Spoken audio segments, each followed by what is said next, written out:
That's right, you are not hallucinating. Chapter 133 of Fortnite: The Apocalypse has been translated by fans, and so, with the proper translation, I decided might as well get you guys a chapter review before the end of the year. Originally, I was going to wait till the official chapter was basically translated and put onto K-Manga so I could make a review for it, but that was a week later, and also, after that, we will get regular translations scheduled as normal from 134 onwards. But since it's almost the end of the year, and I feel like maybe doing one more Fortnite's video before the year officially ends, might as well jumpstart with Chapter 133. I'll come up with a different video idea for the usual Wednesday release for Fortnite's videos, but for now, we got a chapter, and it was great. And I love what Nakaba is doing with this time skip so far. Things have been honestly really great, and I do feel the tension, especially in this chapter. But before we get into this really great chapter that caps off the end of the year, don't forget to like and subscribe and hit the notification bell for updates on future videos. Really helps, and it shows you guys enjoy the content I make here on the channel and you want to see more. Basically ended the year with 7,600 subscribers and counting, which honestly, I am very happy we did. Thank you guys for your support. Hopefully by the time February ends at the start of the new year, I hit 10k subscribers, and maybe for a New Year's goal, hopefully by the end of 2024, I make it to 30,000 subscribers at minimum. I do think we can make it there. Plus, I got a lot of stuff planned for 2024, so look forward to future projects from me. But anyway, with all that out of the way, let's head right into the chapter.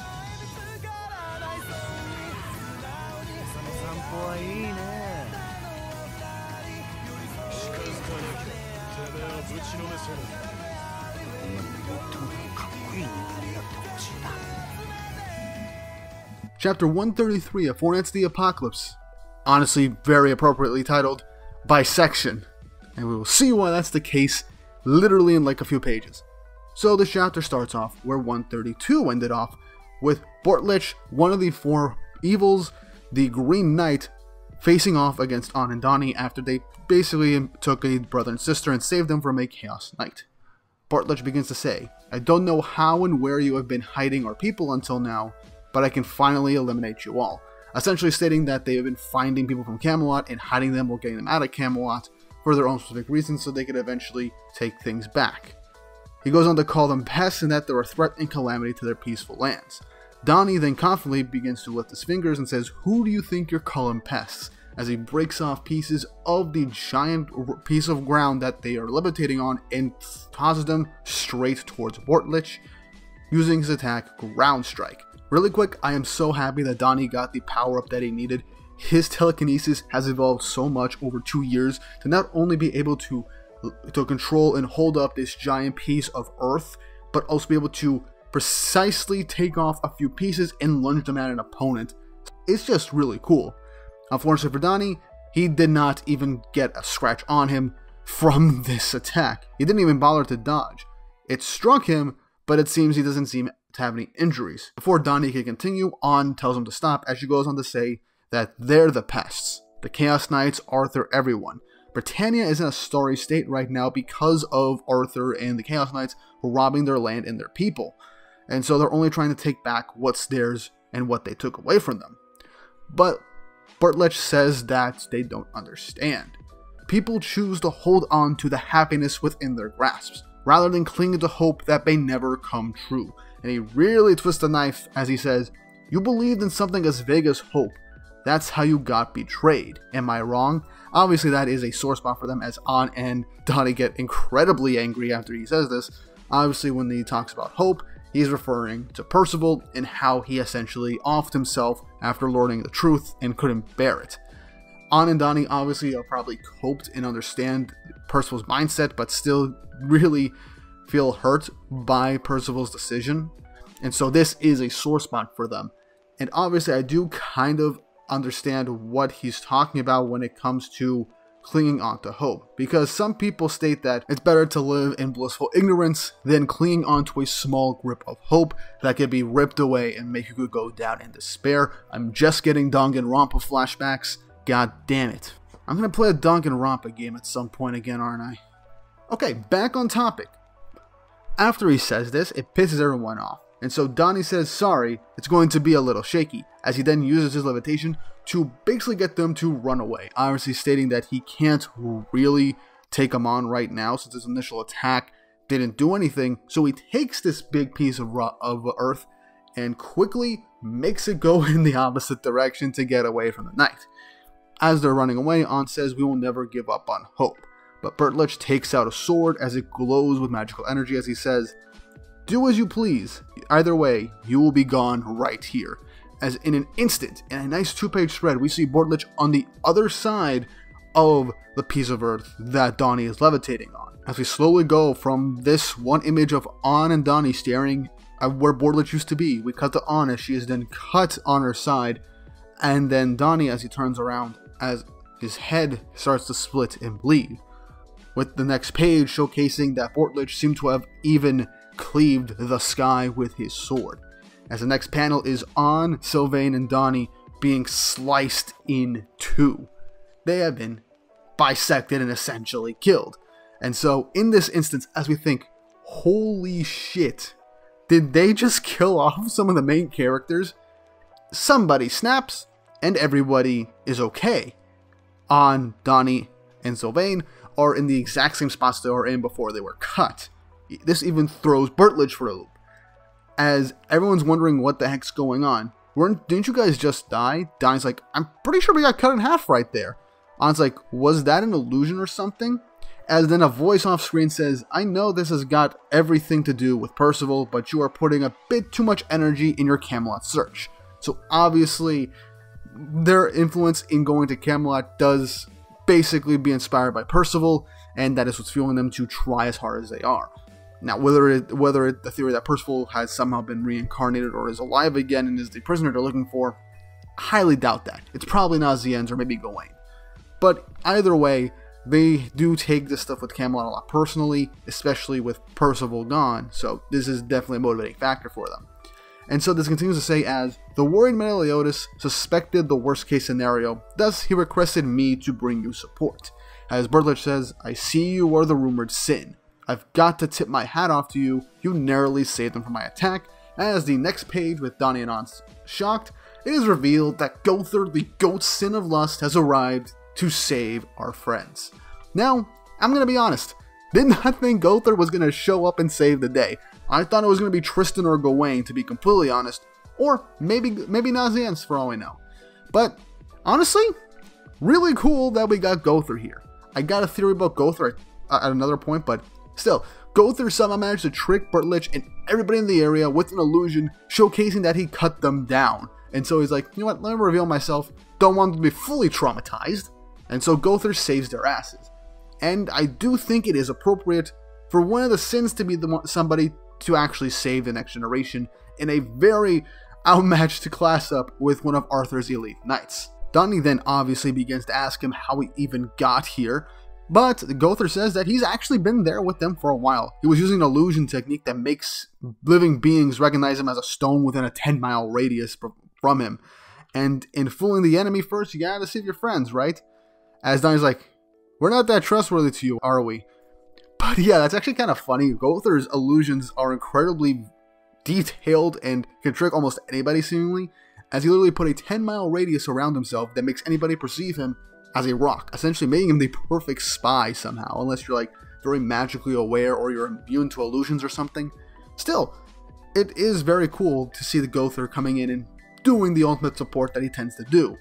And he even says that Meliodas' fears seem to be right. If he wasn't here when he was, then yeah, An and Donnie would have certainly died to Beltrep, the Green Knight of the Four Evils. Now, honestly, I'm glad that Meliodas has the foresight to legitimately worry about Percival's team and anybody that's going into Camelot for a search. This is enemy territory, meaning that there's a chance that they could die or they could screw up or run into somebody that they shouldn't run into. So, really think about it, outside of, let's say, himself, Bon, for like a sneak attack, the best person to come in and help them would obviously be GOWTHER. I would give GOWTHER basically the support role to make sure that everybody's okay. Heck, his illusion magic was actually really cool in keeping him concealed, and he did literally help them out by creating an illusion that was so real that even An and Donnie thought they had died for a second, and that saved them just narrowly. So yeah, Meliodas sending GOWTHER because he was worried about them, really good idea. And it obviously paved a way into a really dramatic moment, and GOWTHER coming in for the save. I like it. I like having a Sin come in to save the day. Makes sense. One of the previous generation helping the current. Borderline amazing. But as he goes on to talk about the Great Knight, GOWTHER then says that he is tremendously powerful, as the next page showcases GOWTHER's whole left side being completely cut up, as even the ground they were standing on was cleaved in two. And as that happened, Donnie's control over the area was basically falling apart, as the entire piece of land that we're standing on begins to crumble away, as everybody begins to fall. Donnie tries to hold everybody in place and pulls them towards them, as we then see that they're being sucked into one of the chaos holes, and if they don't come together, they'll be scattered all over the place. So everybody begins to link hands, and On then goes over to grab GOWTHER as she says, "Don't die on us, GOWTHER." I'll get into that in a second, as they all fall into the chaos hole, with Beltrup saying, "Wherever you fall into, there will be no hope for you. There is already a network of vigilance in place throughout Camelot," as the chapter ends with our group beginning to fall somewhere else in Camelot. Ending the chapter, with the next chapter still being called Stranger. And now we got a 2-week break until the next chapter. So, first off, I like what Nakaba's doing with Beltrup. Basically what we've seen from Ironside, he is, I will dub him Iron Fraud or Fraud Side, because he was one-shot by a 1/10 power bond. He didn't seem to be much use in terms of threateningness for the overarching story. And so everybody was afraid that the 4 evils, the 4 perils, whatever you want to call them, based on translations, whatever, were not going to be a threat. But in this chapter, we got a true threat. Beltrup was unaffected by Donnie's attacks. He instantly went from one place to the other with a magical sword that not only cleaved through the air, but cut through everybody. It would have cut through everybody if GOWTHER did not intervene. And even then, GOWTHER himself and the ground they were standing on was broken up by this attack. And to even deal damage to a Sin is impressive enough. But let's just reel this back a bit and clear the air.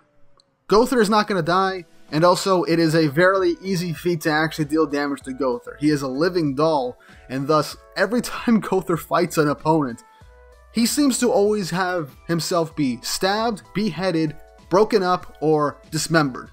Literally, almost every fight in 7 Deadly Sins, a major fight mind you, GOWTHER has received some sort of major damage. But then afterwards he does some mind-messy illusion stuff that kind of helps everybody out at the end of the day.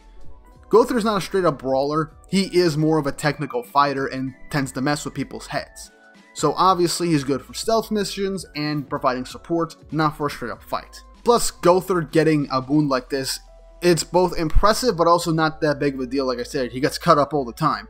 But the fact that Beltrup was so quick that GOWTHER, even with an illusion, seemingly didn't have time to dodge it, does pose a good threat to the Sins. Obviously, probably not Bon or Meliodas or even King, but obviously GOWTHER, maybe Deanne. We haven't seen how strong she is, or even King is, during the 4-night story at this point. But I like to believe that Nakaba is doing a good job of building up the threat level for the 4 evils to at least be proper threats for the 4 knights, leading up to eventually Arthur. So I am glad he's bumping up the threat level for these characters, as he's showcasing one of these guys that was literally able to cleave through the sky and do a really big thing in this one chapter. Also really quick, something I saw on the 7 Deadly Sins subreddit when it came to like this chapter was On saying to GOWTHER, "Don't die on us." Maybe the sword is magic and was messing with GOWTHER's mind sensors or whatever, or maybe On just doesn't know that GOWTHER's a living doll and he can repair himself at some point and he's not going to die from those wounds. And if she doesn't know, this was brought up by somebody in a Reddit, I can't find it, but it literally says, maybe Meliodas spread false rumors about a lot of the Sins just to be a troll. And I won't lie, that does sound like something Meliodas would do just to fuck with people. It makes sense, and I would honestly kind of find that funny. But anyway, headcanon stuff aside, another amazing chapter. The time skip so far is 5 for 5. Great chapters all in all. We start off with Bond, we cut to Dawn and On in the Camelot doing their secret mission, and then we have another Sin show up to help them out, being GOWTHER.